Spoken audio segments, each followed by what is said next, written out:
تفسیر القرآن آج کا سبق سورہ بقرہ آیت نمبر 240۔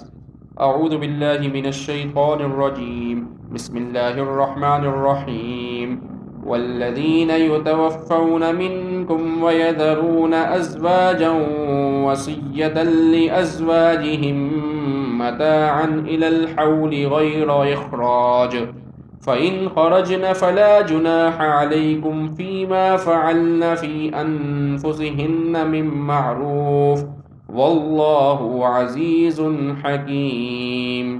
ترجمہ: اور تم میں سے جو لوگ وفات پا جائیں اور اپنے پیچھے بیویاں چھوڑ جائیں تو وہ اپنی بیویوں کے حق میں یہ وصیت کر جایا کریں کہ 1 سال تک وہ ترکہ سے نفقہ وصول کرنے کا فائدہ اٹھائیں گی اور ان کو شوہر کے گھر سے نکالا نہیں جائے گا۔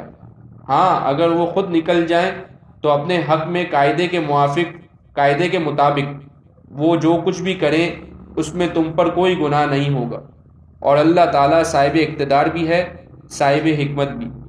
اس آیت مبارکہ کی تفسیر میں یہ بات لکھی ہے کہ آخر میں طلاق کے جو مسائل چل رہے تھے ان کا ایک تکمیلہ ضمنی طور پر بیان ہوا ہے جو مطلقہ عورت کے حقوق سے متعلق ہے۔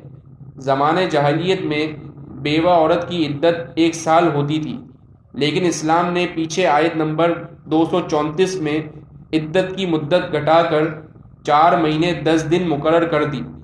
جس وقت زیر نظر آیت نازل ہوئی ہے اس وقت تک میراث کے احکام نہیں آئے تھے، اور جیسا کہ اوپر آیت نمبر 180 میں گزرا، لوگوں پر یہ واجب تھا کہ وہ اپنے رشتہ داروں کے حق میں وصیت کیا کریں کہ ان کے ترکہ سے کس کو کتنا دیا جائے۔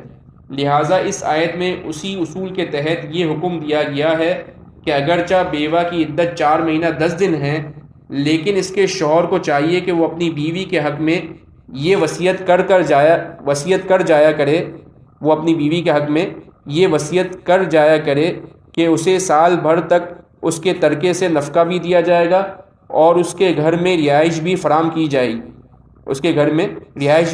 کی جائے۔ البتہ اگر وہ اپنا یہ حق چھوڑ دے اور 4 مہینے 10 دن کے بعد شوہر کے گھر سے چلی جائے تو کچھ حرج نہیں۔ ہاں، 4 مہینے 10 دن سے پہلے اس کے لیے بھی شوہر کے گھر سے نکلنا جائز نہیں ہے۔ اگلے جملے میں جو کہا گیا ہے کہ ہاں اگر وہ خود نکل جائیں تو اپنے حق میں قاعدے کے مطابق وہ جو کچھ بھی کریں اس میں تم پر کوئی گناہ نہیں ہوگا۔ اس میں قاعدے سے مراد یہی ہے کہ وہ عدت پوری کرنے کے بعد نکلیں، پہلے نہیں۔